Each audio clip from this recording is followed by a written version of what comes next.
Normally, white guy looks down, sees a black dick. I don't know. It might be like the best day of his life, I feel like. Look at this gift from the heavens. Yeah, everyone show up to the screening with penises on your arm. That's going to be our coat of arms. Coat of arms, literally. Yes. Jackass McGee here forgot to hit the record button.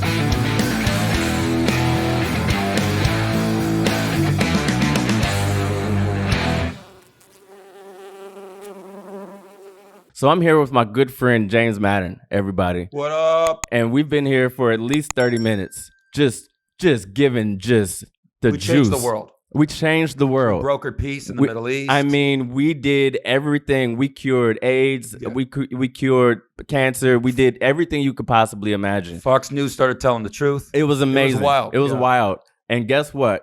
Jackass McGee here forgot to hit the record button. That's right. Thank you, everybody. I had one job. Here's the thing, though. But when you're doing a podcast in your living room on your own, when you are the engineer, the editor, and the host, you're gonna miss a couple things. There's a lot of hats to wear. There's a lot of hats to wear. So I'm here with my good friend James Mattern, and we already made love and everything. Yeah. So now this is just the afterglow. We don't know which one of us is pregnant, but it happened. It happened. It's gonna happen. So let's just jump into where we left off. Please, the people can't get cheated of this story. No.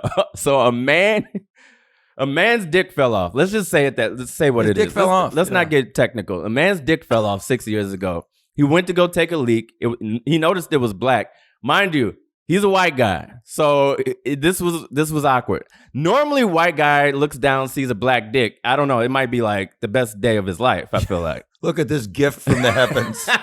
My dreams just came true. Let me call all the exes. Look, I made some changes. I didn't plan on it, but it happened, and I think we should give one more run at this.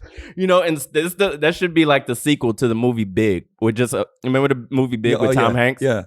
But a whole different plot line. Instead of like him going to the thing and him actually growing into an adult, he just asks for a bigger dick, and then he just wakes up and it's a black schlong.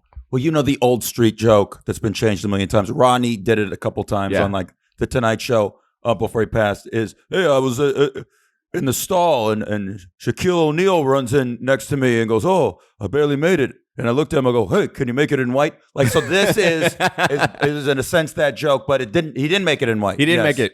So apparently he had an infection, and God, what was he doing the night? But like, what was it? How do you get an infection like that? I don't know. I mean, how do you not catch it before it gets to fruition? Exactly, before it falls off. Like, there has to be, and I get it. I do get it, because when you listen, so I've heard. When you rumor and innuendo, allegedly, when you have, something that you notice a difference, a change a little bit, but you go, nah, I'm good. Nah, I'm straight. You know what I mean? Before fire shoots out of your dick and you have to run to the clinic like a maniac. I think people are one of two schools. Yeah. There's either the, this will be fine tomorrow. Right. I'm imagining this ain't nothing. Right. Or hypochondriac Jones over here. I'm one of them. It's like, what is going on? I've looked at my penis and gone, is it the same color it was? Yes. I have honestly questioned. I've gotten better, but I'm such a hypochondriac. Yeah. I mean, I've taken pictures of my penis in bathroom stalls, in airports, and sent it to a friend of ours who was a comedian, who was a physical therapist when it came in, which was close enough to being a doctor. Right. He's seen almost every comedian's penis. And for most comedians, by the way, that is our only healthcare for like the first 10 years of comedy. Oh my God. What friend of mine is somewhat kind of a medical professional? A close enough doctor. Yeah. This guy's seen it. It's like, I think you're fine. Get on your plane to Austin. That was a text I got once. It's like, you go enjoy your shows in Austin, stupid. Oh God. So, all right. So he looks down, his penis is black, and but not in a good way. And then it falls off. Plunk. Into the toilet. Wild. I was telling you in the initial episode that we did not record, that there was this thing, the horror show, The Strain, people's peepees would fall off when they turn into a vampire. And so one of the main characters goes to pee, he's a rock star, and you just hear clump. It just falls, and that has been stuck in my head now for years. So Malcolm McDonald suffered an infection that turned his penis black, and caused it to fall off in the toilet. Due to low oxygen levels, they grew it on his arm instead of his groin. That's so weird.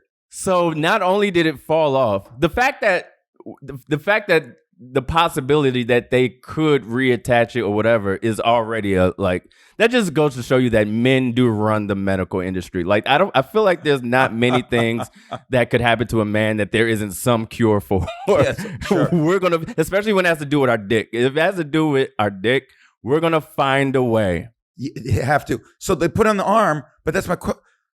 Where the fuck does he hide it? So is his dick out? Like in the summer, it's 90 degrees. Yeah. If I'm this guy, is my dick, when I knock on your door, is my dick fucking on my arm that knocks? So am I using my dick to knock? So apparently he had to use he always wore a long sleeve. Oh, poor bastard. I mean, talk about, is that a banana in your pocket or you just happy to see? It's just like, was that a dick in your arm or you just happy to, like, what the hell's going on here? So to answer your question. Can't play any sports. He had play volleyball with a dick arm? No, you can't play. You can't do shit with a dick arm. What are you going to do? What can you do? Can't go bowling with a dick arm, a dick on your arm. Imagine playing basketball, a pickup game. You're going to foul everyone with your dick? Not only that, if you're on the offense, nobody's guarding you. Well, then you should play. Yeah. You should. You're just straight to the lane. You're going to drop 50 every game. What if? Give the ball to Malcolm. Is that the dude's name? Malcolm? Malcolm. Yeah, get the ball to Malcolm. Clear out. If you're with your lady, let's say you find a lady who's like, I'm good with it. Okay. Like, what wild shit are you? New positions. Like what? You know what I mean? Can you even feel it? I mean, this is the weirdest. It's the weirdest fucking thing. I gotta find this guy and like talk to him. Yeah, episode 6. Okay. All right.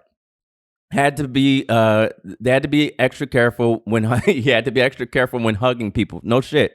He said, can you imagine 6 years of your life with a penis swinging on your arm? He said it was the worst. He said the worst part was visiting his grandmother for Christmas when it hit his grandmother in the eye. I'm not making that up. Happy birthday, Jesus. I'm sorry that you have a shiner now. The Mama. Worst part for who? Him or his grandma? His poor grandma.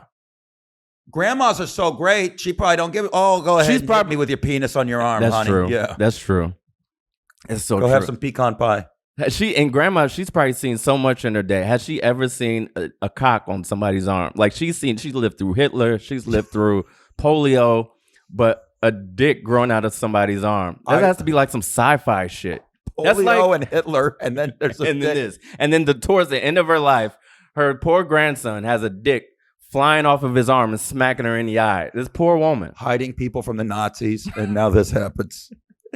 She thought she was out of the woods, and now there's a pandemic and a dick on your grandson's arm. Just take me now, Lord. Just take me now, Jesus. Take me now. Yeah, this is a wild story, and it is a testament, I feel like I said, to how far we would go to save our dicks, to preserve it, to preserve our dicks. To much of our women's chagrin and anger, probably. Like I'm sure, like there's wives out there. I think Wanda Sykes had a great bit about this. It's just like just so many pissed off wives when Viagra was invented. Just like really, I thought we were done. I thought we were fucking done. That's hilarious. I thought we could just be people now. Just be people. We could have conversations. And now this, really, you jackass. I liked Soder's bit about like the Viagra and the commercials of like a muscular or just a grandpa and a wife beater going, "Where's Nana?" Just drops a Viagra. He combs his hair again like he's a greaser in the 50s. And why since when, not even as a young man who doesn't need Viagra, have I ever wanted to go kayaking when I'm horny? Why Viagra commercials? And that makes you do that now. Yeah. I'm going to go bare knuckle fight a bear. What? No, you're just trying to get laid. Well, I don't want to go high. Like, just go bang a prostitute. Yeah, just that should just be the commercial. That's what you're gonna do anyway. Pop. Oh God. Do you think? Oh wait, was this? Oh no. Okay. Here's another. I'm gonna stay on the men side of it all, since I got my good brother here, James Mattern. Now speaking of growing things. there's a surgery that's been around for a while, but now it's becoming more popular. So weird. Where you can grow the surgery that will help men grow taller. Since this is a big thing on the dating apps. The height is huge. Women want 6 foot, 6 inches, 6-pack, not 6 inches. Not 6 inches. I messed that one up, ladies. Unless it's on the arm. Unless it's on the arm, which was 6 inches. He said 6. It wasn't like an inch a year. It was 6 years. It's like an inch. I don't know. I gotta find this guy. But you can grow 6 inches. You can grow 3 inches through a new surgery that is becoming very popular with men. They're all getting this. You pay about $70,000 and get a surgery that will help you to grow. They like break something and then reattach something and something, and you're 3 inches taller. Is this something? You're a pretty tall guy. What are you, 6? No, I'm 5'10", and I've been this height. So this is intriguing. The articles you sent me. Yeah. One about baldness, one about height. I've been this height basically since 5th or 6th grade. Yeah. I was a post player, baby. Oh, nice. I thought I was going to grow to 6'8". Yeah. I thought at worst I'd be retiring in my late 30s from playing in Italy. and big dum-dum. Right. And then I stopped growing, and I never really learned to dribble because I'm once again a DUM-DUM. Yeah. And it changed my whole life. I thought, the few times I play ball, I could post a motherfucker up. They're just taller than me. I was so arrogant. I thought tall for my age, this, and then just stopped. Stopped. What age or what grade did it stop? I think maybe 6th grade. Yeah. 6th or 7th. But I was like, in 7th grade when I was playing ball, I was posting motherfuckers up and shit. I had that little baby hook and goddamn and dangerous from 18 feet. And it was a wrap. And then, hey, dummy, you have to dribble now. Dribbling off my chest in 8th grade. It was a wrap. Yeah, everyone else got tall, and I've been this height since. So would you ever consider, because 5'10" is still considered tall. It's not 6 foot, but I think it's taller than your average woman. I think it's average. Right? It's average dude height. Yeah. Taller than ladies, usually, yeah. Because I'm 5'8", so I'm usually like eye to eye with women unless I'm with like a short woman, right? But I'm usually eye to eye. So I just make the cutoff where with a little bit of charm, I can still pull. But it's just like I'm not considered short, but if a woman's taller than me, then it's just like, yeah, you're short. Have you dated a lot of girls that are taller than you? I've gone out with a couple girls taller than me. It's interesting. I have, and it's not. I mean, it doesn't bother me. Obviously, it doesn't bother her. So it's never like a thing for me. But I feel like with a short guy who gets called short by everybody, like across the board, I feel like it might be something there, and that's where a lot of these guys are like the 5'5", 5'6". If they can get up to a 5'8", 5'9", I feel like they'd feel like they were 6 feet tall. You know what I mean? This is like dude fake tits. It is like dude fake tits. It's like a Brazilian butt lift for dudes. Yes. It is so crazy how everyone is just reconstructing themselves now. Yeah. I'm like not a religious fella. Yeah. But God gave me these. This is what I'm dealt with. This is what I'm doing. doing. These are the cards I got. This is what I'm doing. I didn't get an ace and a king.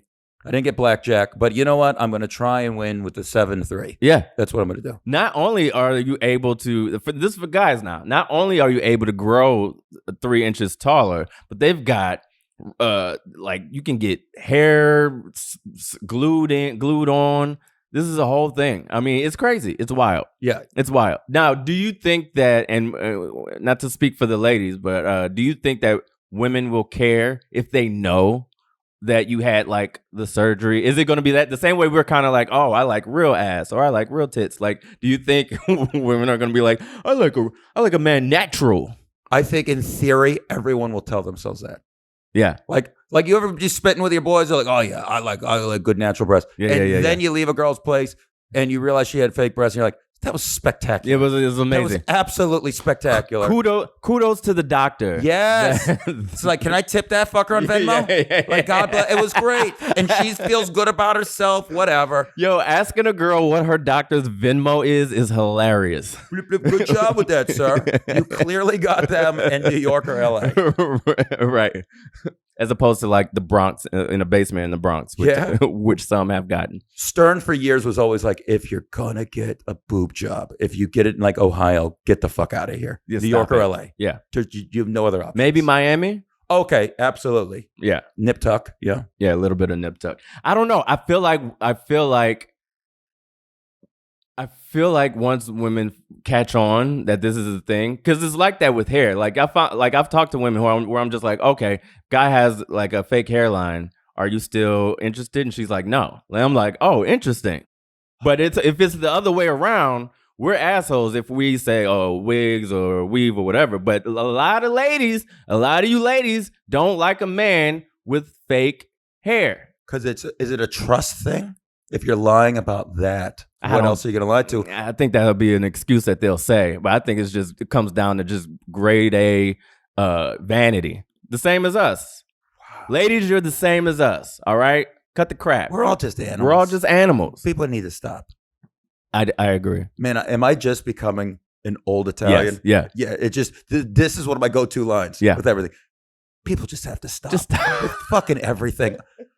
It's what it is. I'm becoming this son of. It's unbelievable. I'm becoming my Uncle Rocco. That's hilarious. God bless Uncle Rocco. Uncle Rocco, this is for you, baby. I'm not gonna revisit this. Tip your doctor too. Tip your.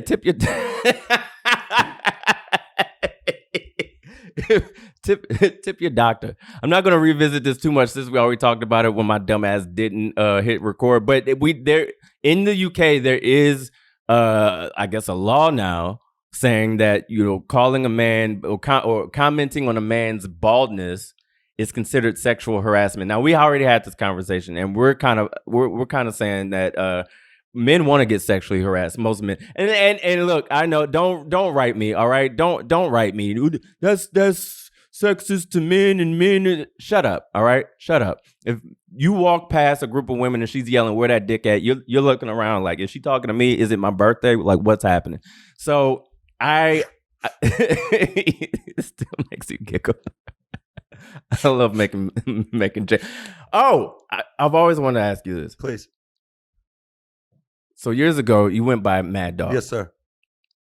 I've never asked you, where did Mad Dog come from, and what made you change back to your government name, James Mattern? I have my grandfather's nickname was Mad Dog. I was raised by my grandparents. My grandpa was a food and beverage guy in Vegas when Vegas was Vegas. Yeah.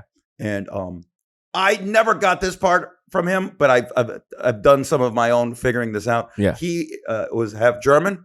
So with the people he ran with, who ran Vegas at the time, he could never be a made man. So I believe that is probably why he became food and beverage and didn't have those other opportunities. Thank God. Yeah. And so these sons of bitches nicknamed him Mad Dog. Killers. These killers decided to nickname the guy who picks whether it's Pepsi or Coke in the coffee shop at the Mint, Mad Dog. Think about that shit. But I mean, it seems like your grandpa was not somebody to fuck with. It was a tough fella. I heard stories, and he wasn't tall. He wasn't a tall guy. He was like 5'6" or 5'8". And there was a story. Imagine if he had gotten the surgery. Pops, come back. What about that surgery? Can we bring him back and then make him taller? Is that next in the next 10 years? Right. There was a story of him walking like somewhere at a club, and a GI in a Navy suit like whistled at my grandma, and my grandpa went straight up to this guy, grabbed him by a collar and put him on a coat rack. Wow. And said, I think he said, "This is my woman. This is my wallet." Go for it. Like he was sweated this guy. Yeah. It's like, yo, Pop's a bad motherfucker. That's dope, man. Yeah, it's pretty good. So they used to give him gag gifts and growing up, and we had like a fire hydrant in our backyard. Yeah. Hey, Mad Dog, piss. I mean, this is ridiculous. They bought him that for his birthday. He had a golf bag with a Mad Dog on it. And the first time I went golfing, I took his bag and my boys got a kick out of it. And so I have a temper. Nice. Worked on it, but it made sense. And then I got robbed and I realized I was not a Mad Dog. I mean, I could still turn it on, but I'm like, I just got fucking rolled. Wait, so that was so you just realized once somebody pressed you for real, they was like, you know what? I don't deserve this name. This is not. I was a mark. I got marked out. I got fucking robbed, and I go, no. For that moment, I'm like, I allowed that to happen today. Fuck this. You're like, no, I will not sully my grandpa's name. I will just leave it where it is. That's big of you. Yeah. But now people still call me that.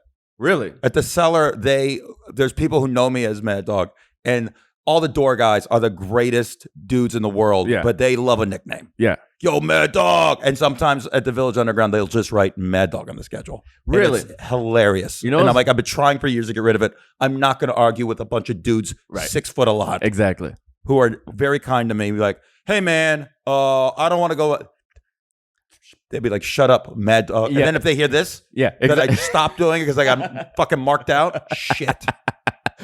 I treat you as if like you as if I'm trying to think of like the right pronoun to say. Like I'll go to say Mad Dog and it's like James. Like I'm trying to be respectful of like he identifies as James. That's so funny.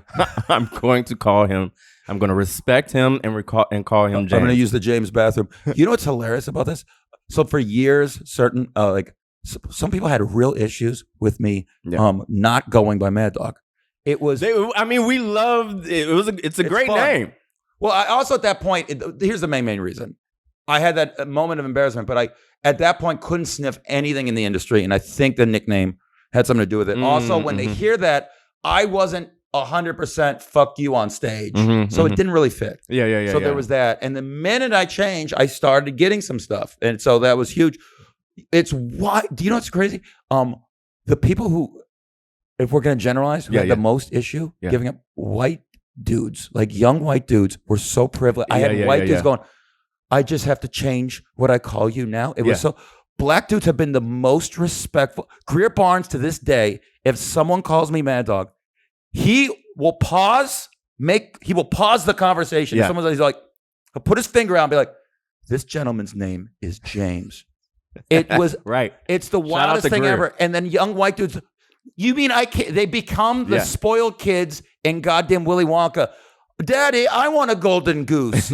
Daddy, I want to call him Mad Dog. What the fuck? It's unbelievable how many times young white comics just 2 years in the game. Hey, Mad Dog, who the fuck are you? Right, you can't call me this. right. Like, if you call me, you could call me Mad Dog.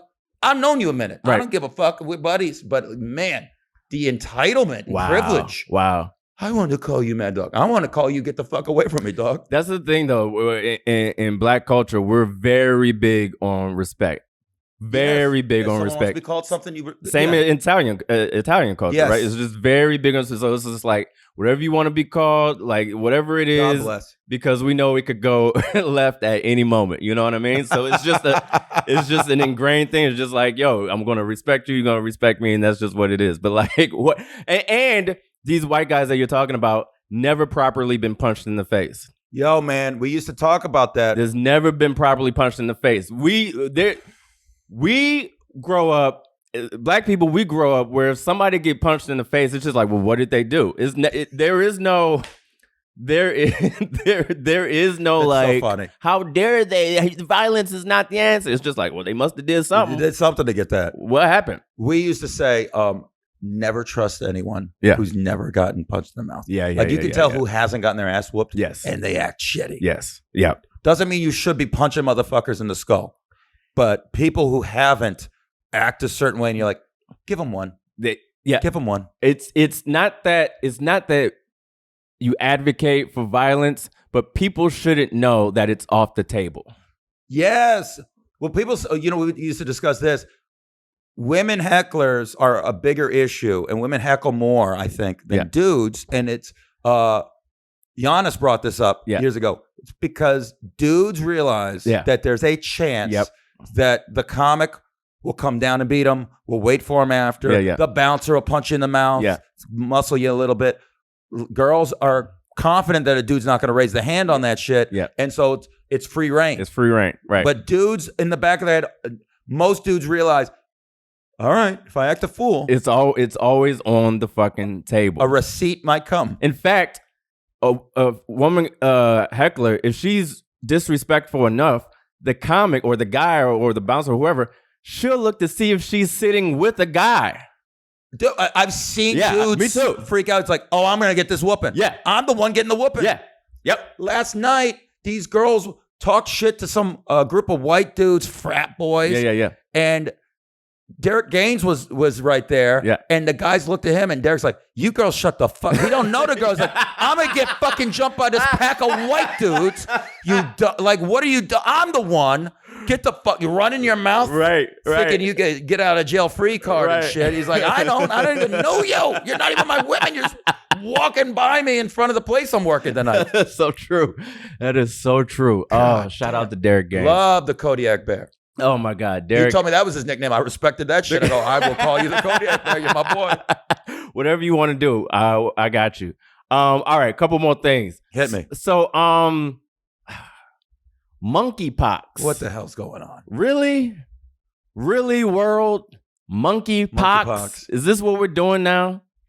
I'm not even gonna lie. Like the first time I heard monkeypox were here. Like first of all, I giggled like a little schoolgirl. Right? That just. I mean, it just made. It sounds made up. It sounds made up. It sounds made up. Like what are we? First, all the billionaires are leaving Earth. First of all, they're all racing to get the fuck out of here. They must know something. Yeah. We just see what you catch in space. Exactly. Monkeypox sounds like a bad band that I would have seen growing up. Like it sounds like someone who opens up for Skid Row. Yeah. You know what I'm saying? Like that's a bad, like I'm a lot older than you. I saw a lot of bad bands in the late 80s. And that sounds like a real shitty band that have a minor hit on MTV. That you are absolutely right. You are absolutely right. I feel like this is where we are now. I'm going to be honest with you. I'm out. I'm done. I don't care.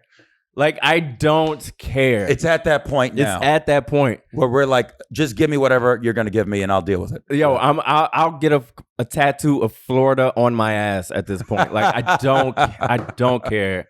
It's just what it's going to be. Maybe we're not meant to be here. I don't know, man. Yo. I don't know, but I'm not dealing with this shit again. Monkeypox. It's just getting silly now. It's silly. We're going to catch something that was a band in the 80s that had a hit single called Penis Elbow. See how I bring it all together? Callbacks, baby. I'm a goddamn ninja. All of this is called shame on us. And by us, I'm just including us in the whole like liberal New York town of it all. Because like 2 months into the pandemic, we were all shaming Texas and Florida. Yeah. Just like you, just terrible, just disrespectful. You don't care, murderers. You don't care about. And then like 6 months in, we were just like, yeah, I'm gonna go to Miami for a weekend. I'm just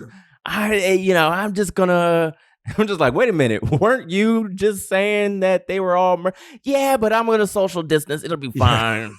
You convince yourself it's so crazy because I was telling you off the air. I spent a majority of the beginning of this in Vegas. Yeah. And so I wasn't hearing the sirens. Yeah. I'm watching the news. We're depressed. But I was trying to explain to people, at one point, Vegas had like 10 COVID deaths. And they were going to open up. And people were like, they saw the drunken mayor talk about opening. And they're like, you guys are crazy. You're going to kill them. I'm like, but people are spread out. It's not the same fucking thing. It's hard to convince people in places like that. And then months later, you're stir crazy. We're at this point now. It's like, just give it to me. I don't give a shit. I can't live like that anymore. I can't. And look, listen. I would, in a perfect world, I'd like to say that we're all just going to come together and figure out the most insane, humane, responsible way to go forward. But we're not. We would as human beings, but our leaders, but Republican, Democrat, Crips, Bloods, whatever they are. I love that the Crips and Bloods are making the decisions with the Republicans. Exactly. And the Democrats. Basically the same thing at this point. Yeah. Crips and Bloods have red and blue. Crips and Bloods have done a better job of reaching across the aisle than Democrat and Republican leaders. All right. So you can't trust anything that they're saying. You can't trust anything that the media is saying. So at this point, I'm just like, fuck it. I'm going to wash my hands, wash my dick, hope it doesn't fall into the toilet, and just go about life and just do the best I can. All right. I don't know. What else to tell you. Did I tell you the other day I walked by one of those COVID kiosks? Yeah. And a dude was maskless giving tests. And I'm like, we're over this. And with that, we're done. It's just like Shark Tank. And for those reasons, I'm out. It's out. Yeah. Listen. Those reasons I'm out. Listen, I'm so glad that you came. Before we go, there's a couple things I want to do. Yes, my friend. First and foremost, let me make sure I get these church announcements off. I always forget to do this. forget to do this. I forgot to hit the fucking record button. Let alone tell me you didn't do it again. We got to go run it back again. Run it back. Three's the magic number, baby. Listen, if you're listening to this on YouTube or watching this on YouTube, make sure you do all the stuff. You know what to do. Don't treat me like a side hoe, all right? No. Do not treat me. Tell all your friends, share, like, subscribe, hit the notification bell, do all the things. Leave a comment. Tell us, are you worried that your dick is going to fall in the toilet? If you're a lady, would you care if your guy's dick fell in the toilet? Like, would you stick by his side? What would you do if your man came home with a dick on his arm? What would you do? Just leave a comment. Let us know. If you're listening on YouTube, listening on the podcast, regular podcast audio, just keep listening because you're going to hear some great stand-up. But before we get to that, James Mattern, is there anything that you want to promote? Tell the people where you're going to be, what you're doing, socials, whatever it is, you go. My friends, June 3rd, I am dropping on YouTube's self-produced special. I don't even want to call it a special because it's different. I am putting out about 40 minutes of stand-up. It is called The Check Spot. I have an album of it that came out. We did well. I was told not to put out the album. I had to change record labels. We're now putting out video. It's almost completely different. It's in black and white. Two separate check spots. Worst part of the comedy show, filmed while people are paying their bills and not caring about comedy. There's some interviews in there. That's great. We describe the check spot. It's a different experience. If you're expecting just to hear a punchline every 2 seconds, it's not. It is it's an old school watch. It's different. You get to see me in the moment struggling at times. I get booed at one point. It's fun. It's called The Check Spot. I bet on myself just like Rudy Ray motherfucking Moore. Go watch Dolomite is my name. It is the most inspiring thing ever. So check out The Check Spot. And if this is out in time, June 2nd, we're doing a screening at New York Comedy Club, 4th Street location, show at 10:15. Greg Stone's wonderful band, Night Cream, is playing. Yamanika is performing. My dear friend Phil Hanley, Andy Fiore. And then at midnight, we are screening The Son of a Bitch. And I'll be crying and thinking of all the dead relatives named Mad Dog that aren't there to see this. That's an amazing thing. And listen, if you have not seen James Mattern, Mad Dog, whatever the case might be, one of the greatest crowd work. I don't know. Is that the proper... Would you consider yourself a crowd work comic? Is that a? Yes, I am, and it's hilarious because for 20 years people are like, "Gotta get rid of that crowd work shit. Go nowhere crowd work," and now every goddamn video is. I feel like one of those musicians. I feel like one of those musicians. Talk your shit. Don't do this. No one will do that. And then or like an athlete. I feel like one of those guys shooting threes in the 80s. That's right. By the three, you die by the three, and then you're like. I could have been Steph fucking Curry. That's right. They would have just let me shoot more threes. All these comics are your sons. It's unfucking believable. They're all your sons. And now I have to put this thing out and cut it into little videos and get my piece of the cake. They all stole from you. You're like the white what's his name? Little Richard of comedy. I am. Oh my God, that's so hilarious. They all stole from you. You were, forever king of crowd work, and now everybody's praying to God that somebody throws a fucking French fry at their head so they could film it and put it on Instagram. It's so lesser too. I'm not saying like I'm a like. There's a lot no, you're a G. You're great. I'll give you your flowers. But there's a lot of good people at crowd work, and now I see people just ask a question and like, "Where are you from?" Detroit, and then it's either a close-up on the person who says Detroit's face, and it's just an eyeball. Oh, this is great. Or the comic who asked it makes a face at you, and that's the punchline. A face at Detroit. Detroit makes a face, you stupid. Shut up. Yeah. Do some actual goddamn work on stage. I love it. We got to get me fired up. Oh, I love it. The Italian's coming out. I love it. Listen, as a matter of fact, for everybody listening on the podcast, I want to throw to a comedy clip from the James Mattern. Better post one. Hold on. Let me get on the phone. I'll find one from you. Thank you so much for coming through. Thank you, my dude. This was a blast. Yo, man, I appreciate you, bro. I didn't know that penises were being sewed on arms. I'm glad I came here today. I already have my appointment. I'm going to get a spare one just in case. Yeah, everyone show up to the screening with penises on your arm. That's going to be our coat of arms. Coat of arms, literally. I didn't realize that as I'm saying it. God damn it. All right, bro. Peace. Right.